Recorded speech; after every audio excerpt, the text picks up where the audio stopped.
شهر رمضان الذي أنزل فيه القرآن هدى للناس وبينات من الهدى والفرقان. السلام عليكم ورحمة الله وبركاته. الحمد لله رب العالمين. الصلاة والسلام على رسوله الأمين وعلى آله وصحبه أجمعين. أما بعد. ഏറെ സ്നേഹം നിറഞ്ഞ സഹോദരന്മാരെ, സഹോദരിമാരെ, സുഹൃത്തുക്കളെ, ഇന്ന് ഈ രാവിൽ നമ്മൾ സംസാരിക്കുന്നത് നമുക്കൊക്കെ ഏറെ കേട്ടു പരിചയമുള്ള ഇമാം സുയൂത്തി റഹ്മത്തുള്ളാഹി അലൈഹിയെയും അദ്ദേഹത്തിൻ്റെ പ്രസിദ്ധമായ അൽ ജാമിഉൽ കബീർ എന്ന് പറയുന്ന ഒരു ഹദീസ് ഗ്രന്ഥത്തെയും സംബന്ധിച്ചാണ്. അതിൽ നിന്ന് നമ്മളിന്ന് പഠിക്കുന്നത് അമ്മാർ ഇബ്നു യാസിർ റളിയല്ലാഹു അൻഹു റിവായത്ത് ചെയ്ത ഒരു ഹദീസുമാണ്. അള്ളാഹു എളുപ്പമാക്കി നൽകുമാറാവട്ടെ, അനുഗ്രഹിക്കുമാറാവട്ടെ. ഇമാം സുയൂത്തി, ഇതുവരെ നമ്മൾ ഓരോ മുഹദ്ദിസുകളെ പരിചയപ്പെടുത്തിയപ്പോഴും നിങ്ങൾ ശ്രദ്ധിച്ചിട്ടുണ്ടാകും, 2-ാം നൂറ്റാണ്ടിലെ 3-ാം നൂറ്റാണ്ടിലെ ഒക്കെ മഹാപണ്ഡിതന്മാരെയാണ്. ഇമാം ബുഖാരിയെ പോലെ, ഇമാം മുസ്ലിമിനൊക്കെ പോലെ അല്ലേ. പിന്നെ അവർക്ക് മുമ്പുണ്ടായിരുന്ന അവരുടെ ഗുരുനാഥന്മാരായിരുന്ന പല ഉസ്താദുമാരുടെ കൃതികളൊക്കെയാണ് നമ്മൾ സംസാരിച്ചു പോകുന്നത്. ആധുനികരായ ഇമാം അൽബാനിയെ സംബന്ധിച്ചും ദിയാഉർ റഹ്മാൻ ആലമിയെ സംബന്ധിച്ചും അതുപോലെ തന്നെ ഇമാം നവവി റഹ്മത്തുള്ളാഹി അലൈഹി ഒക്കെ ഇവരുടെയൊക്കെ സംബന്ധിച്ച് നമ്മൾ എന്ത് ചെയ്തിട്ടുണ്ട്, നമ്മൾ ഏറ്റവും കൂടുതൽ ഉപയോഗിച്ച് പോരുന്ന കൃതികളും ഇതിനോടകം നമ്മൾ സംസാരിച്ചു കഴിഞ്ഞു. ഹദീസ് ഗ്രന്ഥങ്ങളെ പറ്റിയാണ്.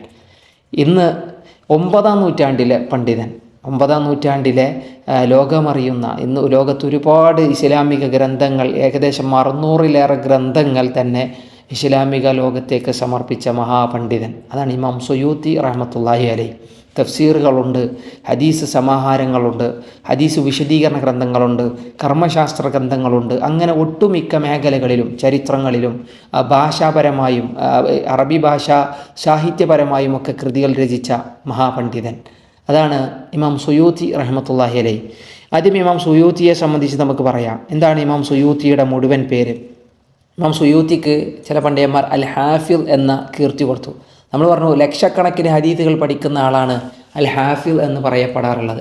9-ാം നൂറ്റാണ്ടിലും ഇങ്ങനെ ലക്ഷക്കണക്കിന് ഹദീസുകൾ പഠിച്ച ആളുകൾ ഉണ്ടാകുമോ എന്നുള്ളത് ഒരു സ്വാഭാവികമായ ചോദ്യമാണ്. കാരണം 2-ാം നൂറ്റാണ്ടിലെയും 3-ാം നൂറ്റാണ്ടുകളിലെയും ഒക്കെ പണ്ഡിതന്മാർ ലക്ഷക്കണക്കിന് ഹദീസുകൾ മനഃപ്പാഠമാക്കി വെച്ചത് അന്ന് ക്രോഡീകരണ ഗ്രന്ഥങ്ങൾ കുറവായതിനാലും അവരുടെ മനഃപ്പാഠ ശക്തിയും അന്ന് ഹദീസുകൾ കൈമാറിപ്പോന്നിരുന്ന രീതികൾ ആ ഒരു മനഃപ്പാഠ രീതിയുമായിരുന്നു എന്നുള്ളത് കൊണ്ടൊക്കെയാണ്. എന്നാൽ പിൽക്കാലത്ത് ഹദീസ് ഗ്രന്ഥങ്ങൾ ധാരാളം വർദ്ധിച്ചു.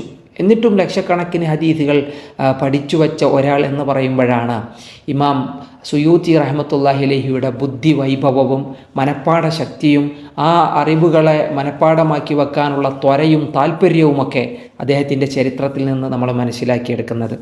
ഏകദേശം ഹിജറ 849-കളിൽ, ഹിജറ 850-കളിൽ എന്ന് പറയുന്നു, 849-ലാണ് അദ്ദേഹം ഈജിപ്തിലെ അൽ ഖാഹിറ, കൈറോ പട്ടണത്തിൽ ജനിക്കുന്നത് എന്നാണ്. ഈജിപ്തിലാണ് അദ്ദേഹം ജനിച്ചത്. അദ്ദേഹത്തിൻ്റെ കുടുംബം ഈജിപ്തിലെ അസ്യൂത്ത് എന്ന് പറയുന്ന സ്ഥലത്ത് നിന്നുള്ള ആളുകളായിരുന്നു. അതുകൊണ്ട് അസ്യൂത്ത് എന്ന നാടാൻ പിന്നീട് ഈ സുയൂത്തി എന്ന സീനിയ വാത്ത സുയൂത്തി എന്ന പേരിൽ എന്ത് ചെയ്തത്, അറിയപ്പെട്ടത്. ആ നാട്ടുകാരായതുകൊണ്ടാണ്. അദ്ദേഹത്തിൻ്റെ മുഴുവൻ പേര് ഒരുപക്ഷെ നമ്മൾ വായിച്ചിട്ടുണ്ടോയെന്നറിയില്ല. അബുൽ ഫضൽ അബ്ദുറഹ്മാൻ ഇബ്നു അബീ ബക്കർ ഇബ്നു മുഹമ്മദ് ജലാലുദ്ദീൻ അൽ ഖുദൈരി അസ്സുയൂത്തി റഹ്മത്തുള്ളാഹി അലൈഹി. ഇദ്ദേഹത്തിൻ്റെ പേര് ശരിക്കും ജലാലുദ്ദീൻ സുയൂത്തി എന്നാണ് നമ്മളെല്ലാവരും പറഞ്ഞു പോരാറുണ്ടായിരുന്നത് അല്ലേ. ജലാലുദ്ദീൻ സുയൂത്തി. അബുൽ ഫضൽ എന്നുള്ളത് കുനിയച്ചാൻ, അബ്ദുറഹ്മാൻ എന്നാണ് അദ്ദേഹത്തിൻ്റെ പേര്. അദ്ദേഹത്തിൻ്റെ പിതാവിൻ്റെ പേര് അബൂബക്കർ ഇബ്നു മുഹമ്മദ് ജലാലുദ്ദീൻ എന്നാണ്. ജലാലുദ്ദീൻ സയൂത്തി എന്ന പേര് നമ്മൾ ഓർക്കൽ തഫ്സീറു ജലാലൈനിയിലെ 2 ജലാലുമാരുടെ ഒരു തഫ്സീറാണല്ലോ, തഫ്സീർ ജലാലൈൻ. ഇൻഷാ അല്ലാഹ് നമുക്ക് അതിനെ വിശദീകരിക്കാം. അതിലൊന്ന് ജലാലുദ്ദീൻ സുയൂത്തിയാണ്, മറ്റേത് ജലാലുദ്ദീൻ അൽ മഹല്ലി റഹ്മത്തുള്ളാഹി അലൈഹി. ഈ 2 പണ്ഡിതന്മാരാണ്. അതിനെ സംബന്ധിച്ച് ഇൻഷാ അല്ലാഹ് ഗ്രന്ഥ വിശകലനം വരുമ്പോൾ ഒന്ന് ഹ്രസ്വമായി പറയാം. 849-ൽ അദ്ദേഹം ജനിച്ചു. ഹിജറ 849-ൽ അദ്ദേഹം ജനിച്ചു. കൈറോയിലാണ് ജനനം. 5-ാമത്തെ വയസ്സിൽ ഉപ്പ മരണപ്പെട്ടവനാണ്. യതീമായിട്ടാണ് വളർന്നത്. പക്ഷേ 5-ാമത്തെ വയസ്സിൽ ഉപ്പ മരിച്ചു കഴിഞ്ഞു കഴിഞ്ഞാലും 8-ാമത്തെ വയസ്സിൽ ഖുർആൻ മനഃപ്പാഠമാക്കി മഹാനായ ഇമാം സുയൂത്തി. 8-ാമത്തെ വയസ്സിൽ ഹാഫിളായി. അതിന് ബുദ്ധി നല്ല ഉണ്ടായിരുന്നു. പിന്നെ കുറേ കർമ്മശാസ്ത്ര ഗ്രന്ഥങ്ങൾ മനഃപ്പാഠമാക്കി, ഹദീസ് ഗ്രന്ഥങ്ങൾ മനഃപ്പാഠമാക്കി, നഹ്വ്, സർഫ്, അറബി വ്യാകരണങ്ങളും അതിൻ്റെ പദമൂലങ്ങളെയും തുടങ്ങുന്ന ഭാഷാപരമായ മേഖലകളിലേക്ക് അദ്ദേഹം ഇറങ്ങിത്തിരിച്ചു. കുറേ ഗ്രന്ഥങ്ങൾ അദ്ദേഹം മനഃപ്പാഠമാക്കി വെക്കലാണ് അദ്ദേഹത്തിൻ്റെ ഒരു പതിവ്. ഒരു മുജദ്ദിദായിരുന്നു. ആ കാലഘട്ടത്തിലെ ഒരു നവോത്ഥാന നായകനായി വിശേഷിപ്പിക്കാൻ പറ്റുന്നൊരു മഹാപണ്ഡിതൻ ഇമാം സുയൂത്തി ആയിരുന്നുവെന്നാണ് ചില ചരിത്രകാരന്മാരുടെ സംസാരം. ഒരുപാട് യാത്രകൾ അദ്ദേഹം അറിവുകൾക്ക് വേണ്ടി ചെയ്തു. മുൻകാല പണ്ഡിതന്മാർ യാത്ര പോയതുപോലെ തന്നെ മക്കയിലേക്കും മദീനയിലേക്കും ബഗ്ദാദിലേക്കും സിറിയയിലേക്കും പോരാത്തതിന് ഇന്ത്യയിലേക്കും, നമ്മുടെ മഹാരാജ്യമായ ഇന്ത്യയിലേക്കും ഹദീദുകൾ തേടിയും മറ്ററിവുകൾ തേടിയും പണ്ഡിതന്മാരെ സമീപിക്കാൻ അദ്ദേഹം എന്ത് ചെയ്തിട്ടുണ്ട്? യാത്രകൾ ചെയ്തിട്ടുണ്ട് എന്നുള്ളതാണ്. ഇന്ത്യയിൽ മാത്രമല്ല, അൽജസായിർ പോലുള്ള, അൾജീരിയ, അൽ മഗ്രിബ്, മൊറോക്കോ പോലുള്ള രാഷ്ട്രങ്ങളിലേക്കും ഇദ്ദേഹത്തിൻ്റെ യാത്രകൾ നീണ്ടതായി ചരിത്രങ്ങളിൽ നമുക്ക് വായിക്കാൻ കഴിയും. ഒരുപാട് മഹാപണ്ഡിതന്മാരുടെ ശിഷ്യനായി അദ്ദേഹം എന്ത് ചെയ്തു? നിലകൊണ്ടു. ഒരുപാട് ശിഷ്യഗണങ്ങൾ ഇദ്ദേഹത്തിനും ഉണ്ടായി എന്നുള്ളത് നമുക്ക് പലപ്പോഴും എല്ലാ മുഹദ്ദിസുകളെ സംബന്ധിച്ചും വായിക്കുന്ന വരികളിലെ ഒരു ആവർത്തന വിരസതയാകുമെന്നുള്ളത് കൊണ്ട് വല്ലാതെ വിശദീകരിക്കുന്നില്ല. ഏതായാലും വിജ്ഞാന രംഗത്ത് ഒരുപാട് വലിയ സ്ഥാനവും മഹത്വവുമുള്ള ആളാണ് ഇമാം സുയൂത്തി റഹ്മത്തുള്ളാഹി അലൈഹി. ഒരിക്കലും അദ്ദേഹം പറഞ്ഞു, എനിക്ക് 2 ലക്ഷം ഹദീസുകൾ മനഃപ്പാഠമുണ്ട്. 2 ലക്ഷം ഹദീസുകൾ എനിക്ക് മനഃപ്പാഠമുണ്ട്. ഇനിയും അതിൽ കൂടുതൽ ഹദീസുകൾ എൻ്റെ അരികിൽ വരുമായിരുന്നെങ്കിൽ ഞാൻ അതും മനഃപ്പാഠമാക്കുമായിരുന്നുവെന്നാൽ അന്നുണ്ടായിരുന്ന ഗ്രന്ഥങ്ങളിൽ നിന്നൊക്കെ അദ്ദേഹം മനഃപ്പാഠമാക്കി വെച്ചതാണ്. പക്ഷേ ഇദ്ദേഹത്തിൻ്റെയൊക്കെ മുന്നുണ്ടായിരുന്ന ഇമാം ബുഖാരി, ഇമാം മുസ്ലിമിനെയും ഇമാം അബൂദാവൂദിനെയൊക്കെ വായിക്കുമ്പോഴാണ് അവരുടെ അധ്വാനത്തിൻ്റെ ആ ഒരു വലിപ്പം മനസ്സിലാവുക. കാരണം ഇമാം സുയൂത്തിനെ സംബന്ധിച്ചിടത്തോളം കുറേ ഗ്രന്ഥങ്ങൾ അന്ന് നിലവിൽ വന്നു. ആ ഗ്രന്ഥങ്ങളിൽ നിന്ന് അദ്ദേഹത്തിന് പഠിക്കാനും മനഃപ്പാടാക്കാനും, ഇന്ന് നമുക്കൊക്കെ ഖുർആൻ പഠിക്കാനും ഹദീസുകൾ മനഃപ്പാടാക്കാനും എളുപ്പമാണ്. കാരണം എന്താ, നമുക്ക് ഗ്രന്ഥങ്ങൾ അട്ടിയിട്ട് വെച്ച ഗ്രന്ഥങ്ങളുണ്ട്, അതിൽ നിന്ന് നോക്കി വായിച്ച് മനഃപ്പാടാം. പക്ഷെ പണ്ടങ്ങനല്ല, ഇതിങ്ങനെ തേടി പിടിച്ച് കേട്ട് അതിന് മനഃപ്പാടമാക്കിയിട്ടാണ് ലക്ഷക്കണക്കിന് ഹദീസുകൾ അബൂ സുറൈയും ഇമാം അഹ്മദും ഇമാം ബുഖാരിയും ഇമാം മുസ്ലിമും ഇമാം അബൂ ദാവൂദൊക്കെ എന്ത് ചെയ്തത്? മനഃപ്പാടമാക്കി വെച്ചത് നമ്മൾ മനസ്സിലാക്കിയത് അവരുടെ ചരിത്രത്തിൽ. ഏതായാലും ഷാഫി മദ്ഹബിൻ്റെ കർമ്മശാസ്ത്രങ്ങൾക്ക് ഒട്ടനേകം നിസ്തുലമായ സേവനം ചെയ്തവനാണ് ഇമാം സുയൂത്തി റഹ്മത്തുള്ളാഹി അലൈഹി.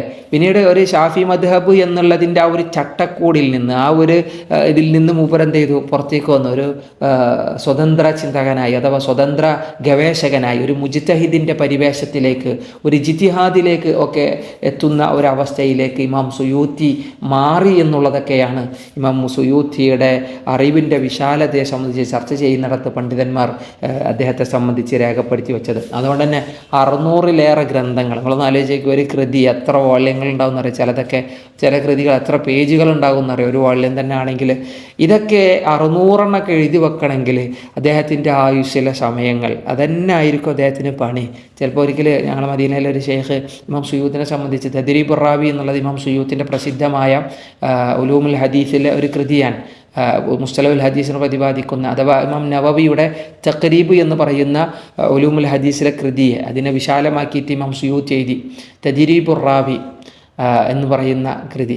അതിങ്ങനെ എടുക്കുന്ന സമയത്ത് ഇമാം സുയൂത്തിൻ്റെ ചരിത്രം പറഞ്ഞപ്പോൾ പറയാണ്, ഇങ്ങനെയൊക്കെ ഇമാം സുയൂത്തി 600ഓളം ഗ്രന്ഥങ്ങൾ എഴുതണമെങ്കിൽ ചുരുങ്ങിയത് ഒരു ദിവസം ഇവരുടെ ബുദ്ധി വച്ചതിന് ശേഷം, പക്വത എത്തിയതിന് ശേഷം, ആയുഷിൻ്റെ എണ്ണം നോക്കിയിട്ടാണെങ്കിൽ ഒരു ദിവസം ചുരുങ്ങിയത് 20-25 പേജുകൾ എഴുതി ചേർത്താലേ ഇത്രയും ഗ്രന്ഥങ്ങൾ എഴുതാൻ അദ്ദേഹത്തിന് സാധ്യമാകൂ എന്നുള്ളതാണ്. അള്ളാഹു ആലം. അതിൻ്റെ പേരിൽ തന്നെ ഒരുപാട് ആളുകൾ ചില വിമർശനങ്ങൾ അല്ലെങ്കിൽ അദ്ദേഹത്തിൻ്റെ പേരിൽ ചില ആരോപണങ്ങളൊക്കെ ഉന്നയിക്കുന്നത് കാണാം. അള്ളാഹു സുബ്ഹാനഹു വ തആല ഒരാൾക്ക് അങ്ങനത്തെ ഒരു ഫضل കൊടുത്തു കഴിഞ്ഞാൽ പിന്നെ നമുക്ക് അതിൽ തർക്കമില്ല. അള്ളാഹു ആലം. ഏതായാലും ഒരുപാട് ഗ്രന്ഥങ്ങൾ അദ്ദേഹം ചെയ്തു. പ്രസിദ്ധമായ അദ്ദേഹത്തിൻ്റെ കൃതിയാണ് തഫ്സീറുൽ ജലാലൈനി. തഫ്സീറുൽ ജലാലൈനി എന്ന് പറഞ്ഞു കഴിഞ്ഞാൽ ജലാലുദ്ദീൻ മഹല്ലി റഹ്മത്തുള്ളാഹി അലൈഹിയാണ് ആ ഗ്രന്ഥത്തിൻ്റെ തുടക്കം. ആ ഒരു തഫ്സീർ എന്ന് പറഞ്ഞാൽ വലിയ തഫ്സീർ എന്നൊക്കെ കേൾക്കുമ്പോൾ കുറേ വിശാലമായ ഖുർആൻ വിശദീകരണ ഗ്രന്ഥങ്ങൾ നമ്മളെ മനസ്സിലേക്ക് വരാം. ഇമാം ഇബ്നു കസീറിൻ്റെ, ഇമാം ത്വബരിയുടെ, ഇമാം അറിയപ്പെട്ട പണ്ഡിതന്മാർ, ഇമാം ഖുർത്തുബിയുടെ ഒക്കെ തഫ്സീർ. പക്ഷേ ഇതൊരു ഒറ്റ വാള്യത്തിലുള്ള ഒരു ഹ്രസ്വമായ ഒരു വിശദീകരണമാണ്. ആയത്തിൻ്റെ ചിലപ്പോൾ ചില ആയത്തുകളിൽ എത്ര വാക്കുകളുണ്ട് അത്ര വാക്കുകളിൽ ആയത്തിനെ വിശദീകരിക്കുന്ന രൂപത്തിൽ വളരെ ഹ്രസ്വമായി, എന്നാൽ ഭാഷാപരമായി ഒക്കെ വിശദീകരിക്കുന്ന, അതിലെ പദങ്ങളുടെ പ്രത്യേകതകളെ വിശദീകരിക്കുന്ന, തെർക്കീബുകളെ വിശദീകരിക്കുന്ന, എന്നാൽ അതിൻ്റെ ആശയങ്ങളെ വിശദീകരിക്കുന്ന വളരെ വൈഡാവാത്ത സംക്ഷിപ്തമായൊരു രീതിയാണ് തഫ്സീർ ജലാലൈനിക്കുള്ളത്. തഫ്സീർ ജലാലൈനി ഞാൻ പറഞ്ഞതുപോലെ സൂറത്തുൽ കഹ്ഫ് മുതൽ സൂറത്തുൻ നാസ് വരെ ഫാത്തിഹ അടക്കം ഇമാം ജലാലുദ്ദീൻ മഹല്ലിയാണ് അതിനെ ചെയ്തു പോകുന്നത്. പിന്നെ അതേ രൂപത്തിൽ, അതേ പാറ്റേണിൽ, അതേ ശൈലിയിൽ ഇമാം സുയൂത്തിയാണ് അതിനെ പൂർത്തീകരിച്ചത്. സൂറത്ത് ഇസ്റാ മുതൽ പിന്നെന്ത് ചെയ്തു, അതിൻ്റെ ബാക്കി ഭാഗങ്ങളെ ഇമാം സുയൂത്തി പൂർത്തീകരിച്ചു എന്നുള്ളതാണ്. അതാണ് തഫ്സീറു ജലാലൈനിയെ സംബന്ധിച്ച് വളരെ സംക്ഷിപ്തമായി പറയുകയാണെങ്കിൽ. എന്നൊക്കെ നമ്മൾ ഒരുപാട് ആളുകൾ യൂസ് ചെയ്യുന്ന ഒരു തഫ്സീറാണ്. രണ്ട് ജലീലുമാർ, ഒന്ന് രണ്ട് ജലീലുമാർ ജലാലൈനി, രണ്ട് ജലാലുമാർ, ജലാലുദ്ദീൻ സുയൂത്തിയും അതുപോലെ തന്നെ നമ്മൾ പറഞ്ഞ അബ്ദുറഹ്മാൻ ബിനു ജലാലുദ്ദീൻ എന്ന് പറഞ്ഞിട്ടുള്ള അബ്ദുറഹ്മാൻ ജലാലുദ്ദീൻ എന്ന് പറഞ്ഞ സുയൂത്തി, അതേപോലെ തന്നെ ജലാലുദ്ദീൻ അൽ മഹല്ലി റഹ്മത്തുള്ളാഹി അലൈഹിയുമാണ് അതിനെ ശേഖരിച്ചു വച്ചത്. മാത്രമല്ല അൽ ഇത്ഖാൻ എന്ന് പറയുന്ന ഒരു കൃതി ഇമാം സുയൂത്തിയുടെ ഹദീസ് വിജ്ഞാന ഖുർആൻ ശാസ്ത്രത്തിൽ ഉലൂമുൽ ഖുർആനിൽ ഖുർആൻ്റെ മറ്റ് ഉലൂമുകളെ വിശദീകരിക്കുന്ന, അതിൻ്റെ നാസിഖ് മൻസൂഖ്, അതിലുള്ള പ്രത്യേകതകൾ അങ്ങനെയൊക്കെ വിശദീകരിക്കുന്ന ഭാഗമാണ് ഉലൂമുൽ ഖുർആൻ. ഈ ഉലൂമുൽ ഖുർആനിനെ, ഖുർആൻ്റെ അവതീർണത, അതിൻ്റെ മുഹ്കമായത്, മുത്തശാബിഹായ ആയത്തുകൾ, മക്കിയ, മദനിയ എന്നിങ്ങനെ തുടങ്ങുന്ന ഖുർആനുമായി ബന്ധപ്പെട്ട അറിവുകളുണ്ടല്ലോ, അതാണ് ഉലൂമുൽ ഖുർആൻ. അതിൽ പ്രസിദ്ധമായ കൃതിയാണ് അൽ ഇത്ഖാൻ. നമ്മളൊക്കെ അറിയേണ്ട, വായിക്കേണ്ട ഒരു കൃതിയാണ്. നമ്മൾ പറഞ്ഞു ഉലൂമുൽ ഹദീസിലും ഉണ്ട്, ഉലൂമുൽ ഖുർആനിലും ഗ്രന്ഥം എഴുതിയ ആളാണ് ഇദ്ദേഹം. ഉലൂമുൽ ഖുർആനിൽ പ്രസിദ്ധമാണ് അൽ ഇത്ഖാൻ. പിന്നെ അദ്ദേഹത്തിൻ്റെ അറിയപ്പെട്ട ഒരു കൃതിയാണ് അൽ അഷ്ബാഹു വൻ നളായിർ. അത് ഫിഖ്ഹി നിയമങ്ങളാണ്, കർമ്മശാസ്ത്രപരമായ നിയമങ്ങൾ രേഖപ്പെടുത്തി വെച്ച കൃതിയാണ് ആ ഒരു ഗ്രന്ഥവും. ഏതായാലും ഹദീസുകളിൽ, ഉസൂലുൽ ഹദീസുകളിൽ, ഉലൂമുൽ ഹദീസുകളിൽ തദ്രീബുർ റാബിയെ പോലുള്ള ഭയങ്കര സമാനതകളില്ലാത്ത ഗ്രന്ഥങ്ങൾ അദ്ദേഹത്തിനുണ്ട്. ഇത് പറയണമെന്ന് തോന്നിയത് കൊണ്ടാണ് ആ ഭാഗം വിശദീകരിച്ചത്. ഇനി ഇമാം സുയൂത്തി റഹ്മത്തുള്ളാഹി അലൈഹി മരണപ്പെടുന്നത് ഹിജറ 911 ഹിജറ 911 ജമാദുൽ അവ്വലിലാണ് അദ്ദേഹത്തിൻ്റെ മരണം. മരിക്കുമ്പോൾ 61 വയസ്സാണ്. കൈറോയിൽ തന്നെയാണ് അദ്ദേഹം മറമാടപ്പെട്ടത്, ജനിച്ച നാട്ടിൽ തന്നെ. ആലോചിച്ച് ഈ 61 വയസ്സ് എന്ന് പറയുന്നത് വലിയ വിശാലമായ പ്രായമൊന്നുമല്ല. അല്ലെ 100-90 കടന്നവനെ സംബന്ധിച്ചിടത്തോളം 61 എന്നുള്ളത് വളരെ കുറവാണ്. പക്ഷേ ഈ ചുരുങ്ങിയ കാലയളവിൽ ഇദ്ദേഹം രചിച്ചു വച്ച ഗ്രന്ഥങ്ങളാണ് നമ്മൾ അത്ഭുതപ്പെടുത്തിയത്. 600-ലേറെ കൃതികൾ. അപ്പോൾ ഓരോ 10 കൊല്ലം 100-ലേറെ കൃതികളെന്ന് തോന്നുന്ന രീതിയിൽ. പക്ഷേ എന്തായാലും ആദ്യത്തെ 10 വയസ്സിലൊന്നും ഇദ്ദേഹം ഇങ്ങനെ ഗ്രന്ഥങ്ങൾ എഴുതാൻ ഇറങ്ങിയിട്ടില്ല എന്നുള്ളതാണ്. ഇതിൽ പ്രസിദ്ധമായ കൃതിയാണ് അൽ ജാമിഉൽ കബീർ. അൽ ജാമിഉൽ കബീർ എന്ന് നമ്മൾ ഇന്ന് എന്ത് ചെയ്യുന്ന, വിശകലനം ചെയ്യുന്ന ഒരു ഹദീസ് ഗ്രന്ഥം. 1,00,000 ചില്ലാനം ഹദീസുകൾ ഇതിലുണ്ടെന്നാണ്. ഇതുവരെ നമ്മൾ പറഞ്ഞ ഹദീസ് ഗ്രന്ഥങ്ങളിൽ പലപ്പോഴും 10,000-ങ്ങളും 20,000, 25,000 വരെയുള്ള പല ഗ്രന്ഥങ്ങളെ നമ്മൾ പറഞ്ഞു പോയിട്ടുണ്ട്. ഹദീസുകളുള്ള 10,000-ഓളം വരുന്ന ഇമാം അഹ്മദിൻ്റെ മുസ്നദിനെ സംബന്ധിച്ച് പറഞ്ഞിട്ടുണ്ട്. എന്നാൽ 1,00,000 വരുന്ന ഹദീസ് കൃതിയെ നമ്മൾ എപ്പോഴെങ്കിലും കേട്ടിട്ടുണ്ടോ? 1,00,000-ഓളം. ഈ ഗ്രന്ഥത്തിൻ്റെ ആദ്യത്തെ പേര് അൽ ജംഉൽ ജവാമിഉ എന്നാണ്. അഥവാ നബിയുടെ പേരിൽ പ്രചരിപ്പിക്കപ്പെട്ട എല്ലാ ഹദീസുകളെയും ഒരിടത്തിൽ ക്രോഡീകരിച്ച് വെക്കുക. പണ്ഡിതന്മാർക്ക് അതിനെ അധിഷ്ഠിതമായി എടുക്കാൻ പറ്റുന്ന പാകത്തിൽ അതിനെ ക്രോഡീകരിക്കുക. എല്ലായിടത്തും വേറെ ഗ്രന്ഥങ്ങൾ തിരഞ്ഞു പോകേണ്ടതില്ല, സ്വഹീഹ് എന്നോ അങ്ങനെയൊന്നുമല്ല.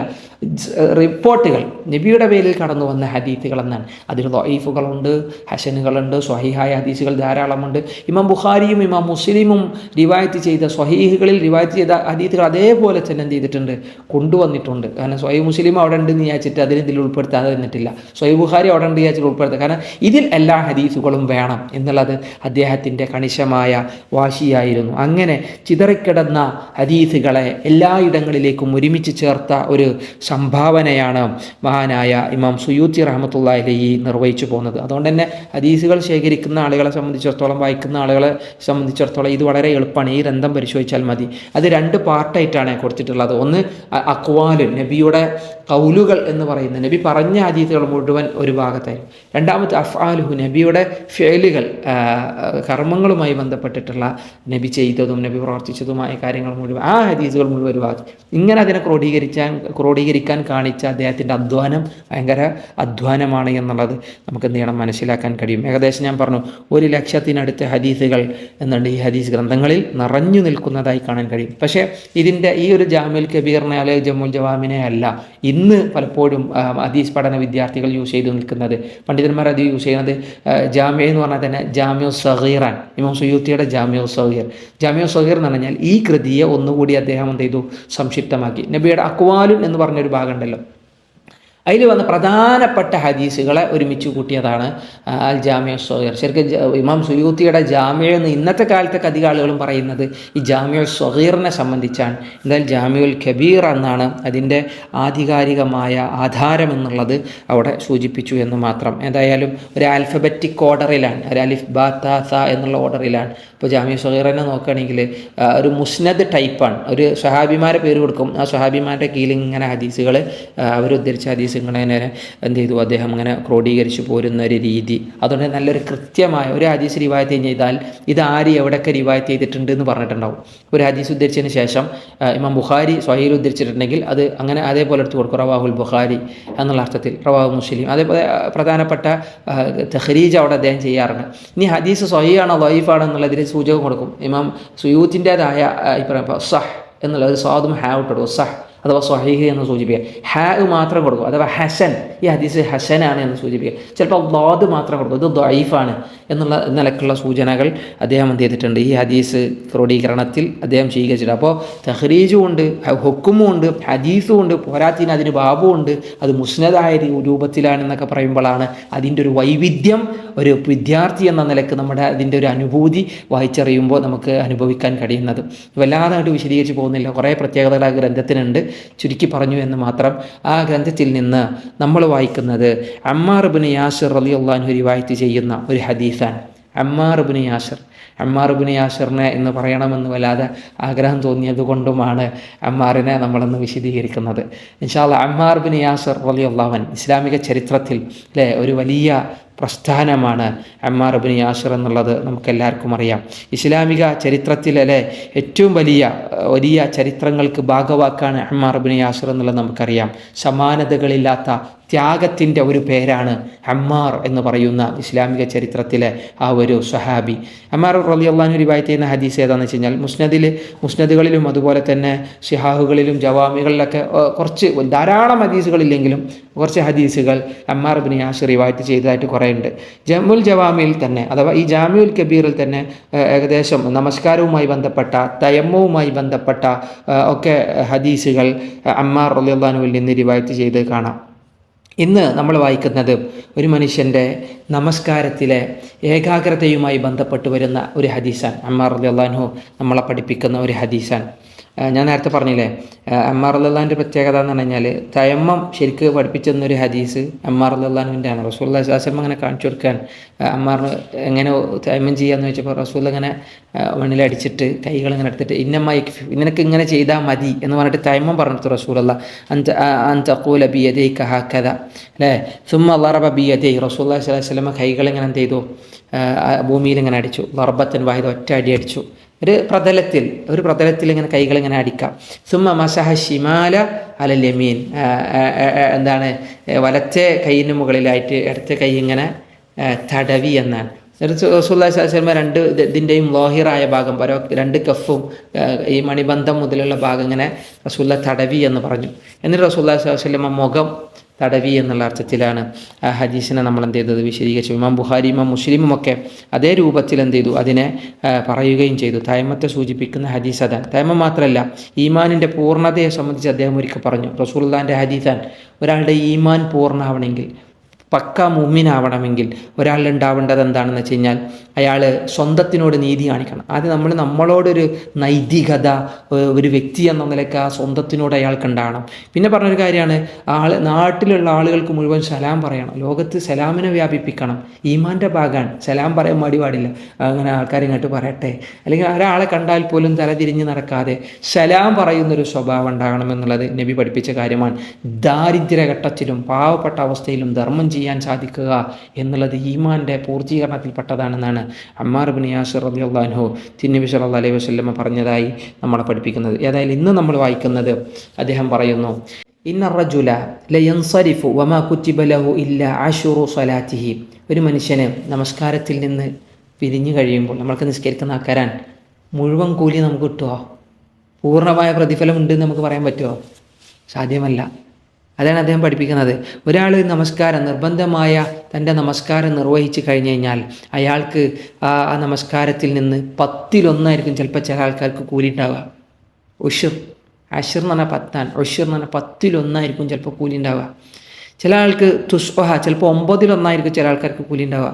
സുമുനുഹ ചില ആളുകളെ സംബന്ധിച്ചിടത്തോളം 8 നിസ്കാരത്തിൻ്റെ 8 ചിലപ്പോൾ സുബുഹ 7 കൂലി ഉണ്ടാവും. ചില ആളുകളെ സംബന്ധിച്ചിടത്തോളം സുദുസുഹ 6 ചിലപ്പോൾ ചില ആൾക്കാർക്ക് ഉണ്ടാവുക. ഖുംസുഹ റുബുഹ 5 4 അതല്ലെങ്കിലോ നിസ്ഫുഹ 3 കഴിഞ്ഞിട്ട് പറഞ്ഞു നിസ്ഫുഹ ചിലപ്പോൾ പകുതി ഉണ്ടാവുള്ളൂ. എന്താ കാരണം? ഭയഭക്തിയാൻ ചില ആളുകളുടെ ഭക്തി കുറയുന്നതിനനുസരിച്ച് കൂലി കുറയുന്നതുമായി ബന്ധപ്പെട്ടിട്ടുള്ള ഒരു സംഭവമാണ്. കാരണം ഏകാഗ്രത ഉണ്ടാവില്ല നിസ്കാരത്തിൽ.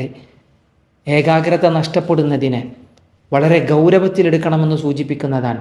ഒരിക്കൽ റസൂലുള്ളാഹി സ്വല്ലല്ലാഹു അലൈഹി വസല്ലം പറഞ്ഞു, അൽ മങ്കൂസൂൻ എന്നാണ്, കുറവ് വരുത്തിയ ആളുകൾ. കാരണം നിസ്കാരത്തിൽ പൂർണ്ണമായി കൂലിയിട്ടാത്ത ആൾക്കാരാണ്. കാരണം അവരുടെ ഖിയാമ്, അവരുടെ നൃത്തം, അവരുടെ ഇരുത്തം, തശഹൂദ്, കാലുവെക്കുന്നത്, കൈകൾ വെക്കുന്നത്, അതുപോലെ തന്നെ ചൊല്ലുന്നതിൽ തന്നെ കൃത്യത വരുത്തുന്നത്, അല്ലേ, ഖുശൂ, ഭയഭക്തി, പടച്ച റബ്ബിൽ നിന്നുള്ള പ്രതീക്ഷ, റബ്ബിനോടുള്ള സംസാരമാണ് എന്നുള്ള ആ ഒരു ചിന്തകൾ. ഒരു മുഅ്മിനെ സംബന്ധിച്ചിടത്തോളം നിസ്കാരത്തിൽ ഖുശൂ വേണം. അല്ലദീനഹും ഫീ സ്വലാത്തിഹിം ഖാശിഊൻ. അള്ളാഹു പറയുന്നു, അവരവരുടെ നമസ്കാരങ്ങളിൽ ഭക്തിയുള്ളവരാണ്. മുഅ്മിനീങ്ങൾ, വിജയിച്ച മുഅ്മിനീങ്ങളെ സംബന്ധിച്ച് ഖദ് അഫ്ലഹൽ മുഅ്മിനൂൻ എന്ന് പറഞ്ഞപ്പോഴുള്ള ഭാഗം. ഈ ഖുശൂ അള്ളാഹിനോട് ചോദിക്കണം, എങ്ങനെ ഈ ഖുശൂ വരിക? റസൂൽ ഒരിക്കൽ അത് വിശദീകരിക്കുകയും ചെയ്തു. ഖുശൂ വരണം എന്നുണ്ടെങ്കിൽ ഒരാൾ വന്ന് റസൂലിനോട് പരാതി പറയാം, റസൂൽ എനിക്ക് നിസ്കാരത്തിൽ ഖുശൂ കിട്ടുന്നില്ല, ഭക്തി വരുന്നില്ല. അപ്പോൾ തിരുനബി സല്ലല്ലാഹു അലൈഹി വസല്ലമ അദ്ദേഹത്തെ പറയാം, സ്വല്ലി സ്വലാത്ത മുവദ്യ, പിട പറഞ്ഞു പോകുന്നവനെ പോലുള്ള ഒരു നമസ്കാരം നീ നിർവഹിക്കണം.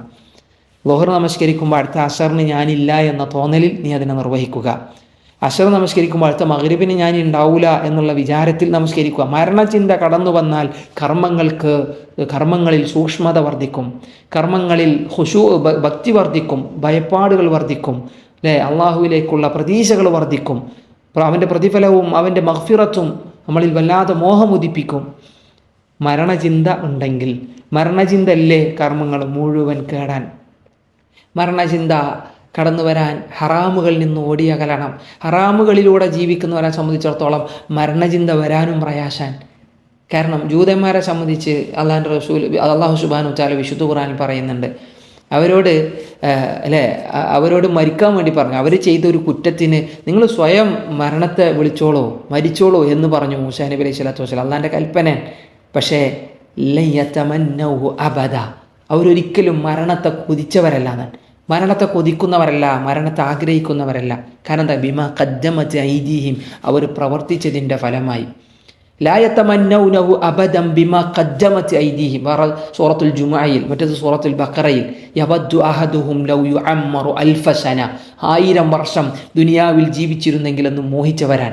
മരണമില്ല, 1000 കൊല്ലം തന്നെ കുറേ കാലം അവിടെ കഴിയാൻ ആഗ്രഹിക്കുന്നവരാൻ. കാരണം മരണചിന്ത വരാത്തതെന്നുകൊണ്ടാണ് അവരുടെ തോന്നിവാസങ്ങളായിരുന്നു, ഹറാമുകളായിരുന്നു, നിഷിദ്ധങ്ങളിലായിരുന്നു അവർ മുങ്ങിക്കുളിച്ചിരുന്നത്. മരണചിന്ത കടന്നു വന്നില്ല.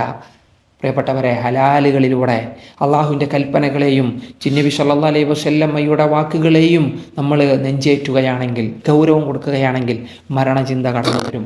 മരണചിന്ത കടന്നു വരുമ്പോൾ നമ്മുടെ കർമ്മങ്ങൾക്ക് ഖുശൂ ഉണ്ടാവും, ഭക്തി ഉണ്ടാവും. അത് നമസ്കാരത്തിലും ദാനധർമ്മങ്ങളിലും ഹജ്ജുകളിലും അതുപോലെ തന്നെ ഉംറകളിലും മറ്റ് ഏതു നമ്മുടെ നോമ്പുകളിലും ഒക്കെ അത് കടന്നു വരുമെന്നുള്ളതാണ്. അള്ളാഹു ഖുശൂ ഉള്ളവരിൽ ഉൾപ്പെടുത്തി തട്ടെ. ഖുശൂ ഇല്ലാത്തവൻ്റെ നമസ്കാരങ്ങൾക്ക് പൂർണ്ണ പ്രതിഫലമില്ലെന്നാണ് തിരുനബി സല്ലല്ലാഹു അലൈഹി വസല്ലമയുടെ ഹദീസുകൾ വിശദീകരിക്കുന്ന അമ്മാർ ഇബ്നു യാസിർ റളിയല്ലാഹു അൻഹുവിനെ പോലുള്ള സ്വഹാബത്തെ നമ്മളെ പഠിപ്പിക്കുന്നത് 10 കൂലിയാണ്, ചിലപ്പോൾ 8, 9, 7, 6, 5, 4, ചിലപ്പോൾ പകുതിയാണ്. അത് പൂർണ്ണമായും അള്ളാഹുവിൽ നിന്ന് മോഹിക്കണം. അതിന് ഭയഭക്തിയുള്ളവരായി അള്ളാഹുവിലേക്ക് ഖുശൂഅനെ ചോദിക്കുക. അല്ലേ, അള്ളാഹുവേ അള്ളാഹുവെ നിന്നിലുള്ള ഭയവും നിന്നുള്ള ഖുശൂഉം റബ്ബെ നീ എനിക്ക് നൽകണേ എന്ന് പ്രാർത്ഥിക്കുക. അള്ളാഹുവിൻ്റെ നാമങ്ങൾ പറഞ്ഞുകൊണ്ട് എടുത്തു പറഞ്ഞുകൊണ്ട് അള്ളാഹുവിനോട് ഖുശൂഅനെ ചോദിക്കുക. അള്ളാഹു ഖാശിഈങ്ങളിൽ നമ്മൾ ഉൾപ്പെടുത്തി അനുഗ്രഹിക്കുമാറാവട്ടെ. മഹാനായ അമ്മാർ ഇബ്നു യാസിർ റളിയല്ലാഹു അൻഹു, അമ്മാർ ഇബ്നു യാസിർ റളിയല്ലാഹു അൻഹു, യാസിർ റളിയല്ലാഹു അൻഹുവിൻ്റെ സുമയ്യ റളിയല്ലാഹു അൻഹയുടെ പൊന്നോമനയായിരുന്നു. നമുക്കറിയാം ഇസ്ലാമിക ചരിത്രത്തിലെ ആദ്യത്തെ ഷഹീദുകളെ, ശുഹദാക്കളെ സംബന്ധിച്ച് നമ്മൾ പറയുമ്പോൾ അമ്മാറിൻ്റെ പിതാവിനെ സംബന്ധിച്ച് നമ്മൾ സംസാരിക്കും, അദ്ദേഹത്തിൻ്റെ മാതാവിനെ സംബന്ധിച്ച് നമ്മൾ സംസാരിക്കും. ഇസ്ലാമിക ചരിത്രത്തിലെ അതുല്യമായ ഏടുകളായിരുന്നു അവരുടെ രണ്ടുപേരുടെയും ജീവിതം എന്നുള്ളത് നമുക്കറിയാം. ഇസ്ലാമിൻ്റെ ആദ്യത്തെ പ്രബോധന കാലഘട്ടത്തിൽ തന്നെ മുസ്ലിങ്ങളായതാണ് അമ്മാറും അമ്മാറിൻ്റെ കുടുംബവും റളിയല്ലാഹു അൻഹും റിദ്വാനുല്ലാഹി അലൈഹിം. ഖുറൈശികൾ വല്ലാതെ ഉപദ്രവിച്ചു. വല്ലാതെ ഉപദ്രവിക്കുക മാത്രം അതിക്രൂരമായ മർദ്ദനങ്ങളായിരുന്നു അവർക്ക് ഏൽക്കേണ്ടി വന്നിരുന്നത് എന്ന് നമുക്കറിയാം. ഇസ്ലാമിലെ ആദ്യത്തെ രക്തസാക്ഷിയാണ് അമ്മാറിൻ്റെ ഉമ്മ സുമയ്യ റളിയല്ലാഹു അൻഹ. അമ്മാറിൻ്റെ പിതാവ് യാസിർ റളിയല്ലാഹു അൻഹു. ഇവരൊക്കെ യമനിൽ നിന്ന് കടന്നു വന്നവരാണ്. യമനിലായിരുന്നു അവരുടെ നാട് എന്നുള്ളത് അവരുടെ ചരിത്രം വായിക്കുമ്പോൾ നമുക്ക് കാണാൻ കഴിയും. യമനിലായിരുന്നു അവരുടെ കുടുംബം. പിന്നെ മക്കയിലേക്ക് എത്തിയതാണ്. അല്ലേ, റസൂലുള്ളാഹി യാസിർ റളിയല്ലാഹു അൻഹുവിൻ്റെ കുടുംബത്തെ കാണുമ്പോൾ ഇങ്ങനെ പറയും, എന്താണ്, യാസിർ കുടുംബമേ, ഇന്ന മൗഇദുകുമുൽ ജന്ന, ക്ഷമിക്കണം, നിങ്ങൾക്കുള്ള സങ്കേതം, നിങ്ങൾക്ക് വാഗ്ദാനം ചെയ്യപ്പെട്ടത് സ്വർഗമാണ്. റസൂലുള്ളാഹി അവിടെ അവിടെ നിസ്സഹായനാണ്. കാരണം ഇസ്ലാമിൻ്റെ ആദ്യഘട്ടമാണ്. നിസ്സഹായനായ റസൂലുള്ളാഹി സ്വല്ലല്ലാഹു അലൈഹി വസല്ലം അവർക്ക് വേണ്ടി പ്രാർത്ഥിക്കാൻ, നിങ്ങൾക്കുള്ളത് സ്വർഗമാണ് നിങ്ങളുടേത് എന്നാണ് യാസിർ റളിയല്ലാഹു അൻഹുവിനെ കാണുമ്പോൾ റസൂലുള്ളാഹി പറഞ്ഞിരുന്നത് എന്നാണ്. മാത്രവുമല്ല, അവർ മരണപ്പെട്ടതിന് ശേഷം പിന്നെ യാസിർ റളിയല്ലാഹു അൻഹു നബിയോടൊപ്പമുള്ള യാത്രകളാണ്, നബിയോടൊപ്പമുള്ള സഞ്ചാരങ്ങൾ. ഹിജറ മുതൽ നബിയോടൊപ്പം മദീനയിലേക്ക്, നബി ഹിജറ എത്തുന്നതിന് മുമ്പ് മദീനയിലെത്തി. മദീനയിൽ റസൂലുള്ളാഹി സ്വല്ലല്ലാഹു അലൈഹി വസല്ലം പള്ളി പണിയാൻ വേണ്ടി നിൽക്കുമ്പോൾ അതിൻ്റെ മുൻപന്തിയിൽ ഈ മഹാനായ അമ്മാർ റളിയല്ലാഹു അൻഹു ഉണ്ടായിരുന്നു എന്നാണ്. വാപ്പിയമ്മില്ലാത്തൊരു മോനെ ആ പള്ളി പണിയുന്ന സമയത്ത് അന്നൊക്കെ എന്ന് പറഞ്ഞാൽ ചില ചരിത്രത്തിൽ കാണാം, ഓരോരുത്തർ ഓരോ കല്ലെടുത്ത് വയറ്റത്ത് വെച്ച് പള്ളി പണിയാൻ വേണ്ടി ചുമരുകൾ വെക്കാൻ വേണ്ടി കൊണ്ടുപോകുമ്പോൾ 2 കല്ലുകളെടുത്ത് നടന്നവനായിരുന്നു മഹാനായ അമ്മാർ ഇബ്നു യാസിർ റളിയല്ലാഹു അൻഹു. അദ്ദേഹത്തിൻ്റെ ധീരത ഭയങ്കര ശക്തമാനായിരുന്നു, ഭയങ്കര ഒരു പോരാളിയായിരുന്നു. കാരണം ചെറുപ്പത്തിൽ കണ്ടു വളർന്നത് മർദ്ദന മുറകളെയാണ്, അനുഭവിച്ചതും പീഡനങ്ങളാണ്. ആ ഒരു ഉരുക്കൻ ശരീരത്തിൽ ഉറച്ച മനസ്സുമായി ആടിയുലയാത്ത ഈമാനുമായി എന്നും നിലയുറച്ചവനാണ് അമ്മാർ ഇബ്നു യാസിർ എന്നാൽ. അമ്മാർ ഏത് പക്ഷത്താണോ ആ പക്ഷത്തായിരിക്കും സത്യമെന്നാണ് സ്വഹാബത്ത് മനസ്സിലാക്കിയത്. അമ്മാർ റളിയല്ലാഹു അൻഹുവിന് വേണ്ടി റസൂലുള്ളാഹി സ്വല്ലല്ലാഹു അലൈഹി വസല്ലം പ്രാർത്ഥിച്ചതും റസൂലുള്ളാഹി അമ്മാർ റളിയല്ലാഹു അൻഹുവിനെ പുകഴ്ത്തിയതും നമുക്ക് കാണാൻ കഴിയും. അമ്മാറിൻ്റെ അസ്ഥികളുടെ മജ്ജയിൽ പോലും ഈമാൻ നിറയുന്നുവെന്നാണ് റസൂലുള്ളാഹി പറയുന്നത്. ഒരിക്കലും അൽ ഈമാനു ഫി മുശാശതിഹി, മുശാശ എന്ന് പറഞ്ഞു കഴിഞ്ഞാൽ മജ്ജ എന്നല്ല, അസ്ഥിയുടെ അറ്റത്ത് വരുന്ന മജ്ജകൾക്കാണ് മുശാശ എന്ന് ഉപയോഗിക്കുക. ആ അറ്റത്ത് പോലും ഈമാൻ നിറഞ്ഞവൻ, ഈമാനിൽ ചാഞ്ചാട്ടമില്ലാത്തവൻ, ഭയഭക്തി നിറഞ്ഞവൻ, ഖുശൂ ഉള്ളവൻ. ആരാ പറഞ്ഞത്? റസൂലുള്ളാഹി സ്വല്ലല്ലാഹു അലൈഹി വസല്ലം. അമ്മാർ ഇബ്നു യാസിർ നിൽക്കുന്ന ഭാഗം സത്യമായിരിക്കും. ഒരിക്കൽ റസൂലുള്ളാഹി അമ്മാർ മരണപ്പെടുന്ന രംഗത്തെ പറ്റി പറഞ്ഞു. അമ്മാർ റളിയല്ലാഹു അൻഹു മരണപ്പെടുന്നത് ഷഹീദായിട്ടായിരിക്കും. കാരണം അമ്മാറിനെ കൊല ചെയ്യുക, തഖ്തുലുഹു അൽ ഫിഅത്തുൽ ബാഗിയ, അക്രമകാരികളായ ഒരു വിഭാഗമായിരിക്കും അമ്മാറിനെ കൊല ചെയ്യുക എന്നാണ്. സിഫീൻ യുദ്ധത്തിൽ മുആവിയ റളിയല്ലാഹു അൻഹുവിൻ്റെ പടയാളികളും ഖലീഫയായ അലി റളിയല്ലാഹു അൻഹുവിൻ്റെ സൈന്യവും തമ്മിൽ പോരാടിയത് നമുക്കറിയാം. അക്കൂട്ടത്തിൽ സ്വഹാബത്തിൻ്റെ കാര്യം അല്ലാഹു സുബ്ഹാനഹു വ തആലക്ക് കൃത്യമായി അറിയുന്ന, അല്ലാഹു തൃപ്തിപ്പെട്ടവരാണ്. പക്ഷേ അതിനിടയിലും സ്വഹാബികളല്ലാത്ത ചില ആളുകളുണ്ടായിരുന്നു. അല്ലേ, അവർക്ക് പലപ്പോഴും ഭരണാധികാരികൾക്ക് കീഴിൽ ആ ഒരു സമയത്തെ സംഘർഷ പ്രശ്നങ്ങളെ നമ്മൾ വല്ലാതെ വിശദീകരിക്കല്ല, അല്ലെങ്കിൽ അതിനെ നമ്മൾ നിരൂപണം ചെയ്യാൻ നമ്മളാരുമല്ല. ആ ചരിത്രങ്ങളെ കേൾക്കുക എന്നതിനപ്പുറത്ത് സ്വഹാബത്തിനെ വിമർശിക്കുന്ന ഒരു തലത്തിലേക്ക് ഒരു വിശ്വാസി കടന്നു വരാനും പാടില്ല. പക്ഷേ ഇവിടെ ആ ഒരു യുദ്ധം നടക്കുന്ന സമയത്ത് അമ്മാർ ഇബ്നു യാസിർ റളിയല്ലാഹു അൻഹു കൊല ചെയ്യപ്പെടുമ്പോൾ ആളുകൾക്ക് വല്ലാത്ത ഭയമായി, ആളുകൾ വല്ലാത്ത പരിഭ്രാന്തരായി. കാരണം എന്താ, അമ്മാർ കൊല ചെയ്യപ്പോൾ അമ്മാറിനെ കൊല ചെയ്യുന്നത് അൽ ഫിഅത്തുൽ ബാഗിയയാണ് എന്ന നബി സല്ലല്ലാഹു അലൈഹി വസല്ലമയുടെ പ്രവചനമാണ്. അവർ അക്രമകാരികളാണെന്ന് പറയുമ്പോൾ കുറേ ആളുകൾ അതോടുകൂടി അതിൽ നിന്ന് പിൻവാങ്ങി എന്നുള്ളതെല്ലാം ചരിത്രം നമ്മളെ ഓർമ്മിപ്പിക്കുന്നതാണ്. പലപ്പോഴും അമ്മാർ ഏത് ഭാഗത്താണോ നിലകൊള്ളുന്നത് ആ ഭാഗമായിരിക്കും ഹക്ക് എന്നുള്ള നിലക്ക് ചില പണ്ഡിതന്മാർ എന്ത് ചെയ്യാറുണ്ടായിരുന്നു, അമ്മാർ റളിയല്ലാഹു അൻഹുവിനെ സംബന്ധിച്ച് വിശദീകരിക്കാറുണ്ടായിരുന്നു എന്നുള്ളതെല്ലാം അദ്ദേഹത്തെ സംബന്ധിച്ച് പറയുന്ന വരികളാണ്. ഹിജ്റ 37 അദ്ദേഹം മരിക്കുന്ന സമയത്ത് 90 വയസ്സിലധികം പ്രായമുണ്ടായിരുന്നുവെന്നാണ്. 90 വയസ്സ് മുതൽ നിങ്ങൾ ആലോചിച്ച് നോക്കി, ആ കാലയളവ്, നബിയുടെ കാലം, ഖുലഫാ റാഷിദുകളുടെ കാലം, അതുപോലെ തന്നെ അവിടുന്ന് അങ്ങോട്ട് ഏറ്റവും നല്ല ഇസ്ലാമിക സാമ്രാജ്യം ഇങ്ങനെ വിപുലമാകുന്ന ആ ഒരു കാലഘട്ടത്തിലൊക്കെ അദ്ദേഹം നിലകൊണ്ടിരുന്നു. അറിവ് സമൂഹത്തിലേക്ക് തനിക്കറിയാവുന്ന കാര്യങ്ങൾ അദ്ദേഹം പ്രചരിപ്പിച്ചിരുന്നു. യുദ്ധങ്ങളിൽ, നബിയോടൊപ്പമുള്ള യുദ്ധങ്ങളിൽ അദ്ദേഹം ഉണ്ടായിരുന്നു. ബദറിലും യുഹദിലും ഖന്തക്കിലും അത് കഴിഞ്ഞ് പ്രധാനപ്പെട്ട യുദ്ധങ്ങളിലും അദ്ദേഹം നിറസാന്നിധ്യമായിരുന്നു. മസ്ജിദുൻ നബവിക്ക് തറക്കല്ലിടുമ്പോൾ, അതിന് ചുമരുകൾ പണിയുമ്പോൾ അദ്ദേഹം ഉണ്ടായിരുന്നു എന്നൊക്കെ പറയുമ്പോൾ അടയാളപ്പെടുത്തേണ്ട ഇടങ്ങളിൽ അദ്ദേഹത്തെ മുഴുവൻ അടയാളപ്പെടുത്തിയിട്ടുണ്ട്. മാത്രവുമല്ല അദ്ദേഹം പല ഗവർണറായി, ഉമർ റളിയല്ലാഹുവിൻ്റെ കാലഘട്ടത്തിലൊക്കെ പല നാടിൻ്റെ ഗവർണറായി നിലകൊണ്ടിരുന്നു എന്നുള്ളതെല്ലാം അദ്ദേഹത്തിൻ്റെ പ്രത്യേകതകളെ സൂചിപ്പിക്കുന്ന കാര്യമാണ്. ഏതായാലും അമ്മാർ ക്ഷണിക്കുന്നത് സ്വർഗത്തിലേക്കാണ്. അമ്മാറിനെ കൊല്ലാൻ പരിശ്രമിക്കുന്നവർ അവർ ക്ഷണിക്കുന്നത് നരകത്തിലേക്കുമാണ് എന്നാണ് റസൂലുള്ളാഹി സ്വല്ലല്ലാഹു അലൈഹി വസല്ലമ പറഞ്ഞതെങ്കിൽ അമ്മാർ സ്വർഗത്തിൻ്റെ അനുയായിയാണ് എന്നാണ്. അമ്മാർ ഇബ്നു യാസിറിന് ആ മാതാപിതാക്കളോടൊപ്പം സ്വർഗത്തിൽ കഴിയാനുള്ള സന്തോഷ വാർത്തയാണ് തിരുനബി സ്വല്ലല്ലാഹു അലൈഹി വസല്ലമ അറിയിച്ചതെന്നാണ് ചില മുഹദ്ദിത്തുകൾ അതിനെ വിശദീകരിക്കുന്നത്.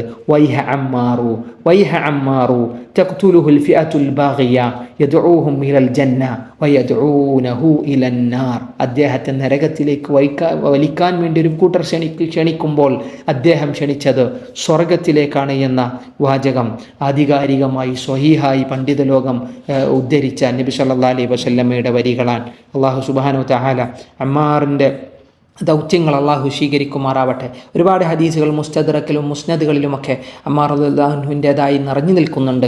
വളരെ ചുരുങ്ങിയ രൂപത്തിൽ അമ്മാർ ഇബ്നു യാസിർ റളിയല്ലാഹു അൻഹുവിനെ വിശദീകരിച്ചു എന്ന് മാത്രം. അള്ളാഹു ഈ ഏറ്റവും നല്ല സുമനസ്സുകളുടെ പ്രവാചകാനുചരന്മാരുടെ ജീവിതത്തിൽ നിന്ന് നന്മകളെ സ്വീകരിക്കാനും ആ നന്മകളിലൂടെ നടക്കാനും ആ നന്മകളിലൂടെ മരണപ്പെടാനും നമുക്ക് തൗഫീക്ക് നൽകി നിഗ്രഹിക്കുമാറാവട്ടെ.